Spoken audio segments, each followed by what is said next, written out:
வணக்கம் மக்களே, நான் சத்யவர்ஷா. இந்திய அரசியலமைப்பு ஆலோசகராக பணியாற்றி வருகின்றேன். என்னுடைய இலக்கு என்பது என் மக்களின் இலக்கு. ஒரு தமிழ்நாட்டில் மட்டுமே 12 லட்சம் கோடி முழுமையாக மக்களை கடனாளியாக இன்றைக்கு ஒரு நிரந்தரமான கடனாளியாக்கி வரக்கூடிய நாட்கள் ஒரு மிகப்பெரிய ஒரு கடன் சுமையை முழுமையாக கொண்டு வந்து சேர்க்கப் போகிறது. ஒரு வளமை உள்ள தமிழ்நாட்டை முழுமையாக ஆக்கிரமித்து இன்றைக்கு இந்த திராவிட முன்னேற்ற கழகத்தினுடைய செயல்திறனற்ற ஒரு ஆட்சி அமைப்பு என்பது மக்களும் பார்த்து கொண்டிருக்கின்றார்கள். எத்தனை தொழிற்சாலைகள் கொண்டு வந்திருக்கின்றீர்கள், எத்தனை தொழில் வாய்ப்புகளை நேரடியாக அந்த இளைய சமுதாயத்துக்கு ஏற்படுத்தியிருக்கின்றீர்கள். இன்றைக்கும் கல்லூரி படித்து முடித்து வரக்கூடிய மாணவர்களுக்கு எத்தனை பேருக்கு நேரடியான பிளேஸ்மெண்ட் இன்றைக்கு கிடைத்திருக்கின்றது. ஒரு கல்லூரி சேரக்கூடிய நபர்களுக்கு முன்கூட்டியே முதலாம் ஆண்டிலே ஒரு ஆஃபர் லெட்டர் முழுமையாக கொண்டு வரும் பொழுது, நிர்ணயம் செய்யக்கூடிய வேலை அமைப்பு முதலாம் ஆண்டில் கொடுக்கும் பொழுது அந்த மாணவர் முழுமையான அந்த துறை சார்ந்த ஒரு தேர்ச்சி பெற்று கிடைக்கின்ற நேரத்தை அந்த தொழிற்சாலையில் ஒரு பார்ட் டைமாக வேலை செய்யக்கூடிய பங்களிப்பு கிடைக்கும், ஒரு வருமானமும் ஏற்படுத்த முடியும். ஆனால் இன்றைக்கு இளைய சமுதாயம் கஞ்சாவும் ஒரு போதைப் பொருளுக்கு அடிமையாகி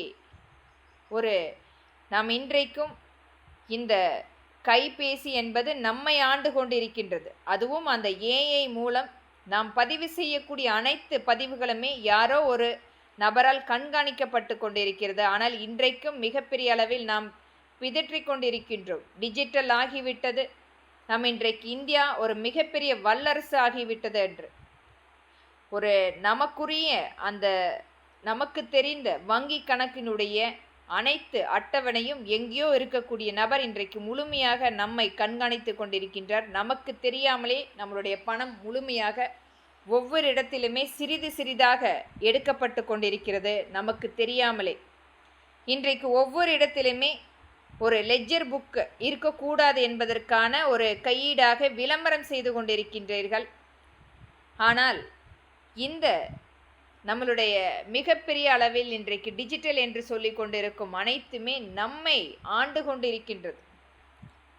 ஒரு வங்கி கணக்கு என்பது நம்மளுடைய மிக முக்கியமான ஒரு பங்கீடு. நம்மளுடைய சேமிப்பு, அது தொழில் அமைப்பாக இருந்தாலும் சரி அல்லது நம்மளுடைய தனிப்பட்ட சேமிப்பாக இருந்தாலும் சரி. ஆனால் இது மாதிரியான ஒரு வளர்ச்சி என்பது மக்களுக்கு எதிரான வளர்ச்சி என்று தெரிந்தாலும் கூட அதிலும் கூட கமிஷன் பெற்றுக்கொண்டு வருமானத்தை ஈட்ட வேண்டும் என்று நடத்தி கொண்டிருப்பவர்களுக்கு மாறுங்கள் தயவு செய்து. நம்மளுடைய இலக்கு என்பது மக்களுக்குரிய இலக்காக இருக்க வேண்டும்.